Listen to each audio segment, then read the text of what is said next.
অভিমান অনেকটা মোমের মতো, শীতলতায় জমাট বেঁধে কঠিন হয়ে যায়। আবার ভালোবাসা কেয়ারিং এর উত্তাপ পেলে মোমের মতোই গলতে থাকে। আসলে আমরা প্রতিদিনের ব্যস্ততা টেনশনের মাঝে সম্পর্কগুলোকে দিতে ভুলে যাই বলেই দুটো মানুষের মাঝখানে অভিমান নামক এই বরফের দেয়ালটা অহেতুক ক্রমশ উচ্চতা বাড়াতেই থাকে।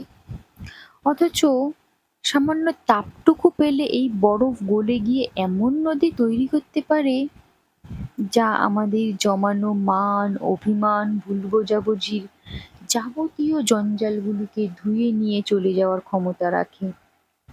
স্বচ্ছ জলের নিচে বালির মতোই তখন ভালোবাসা স্পষ্ট হয়ে ধরা দেয়।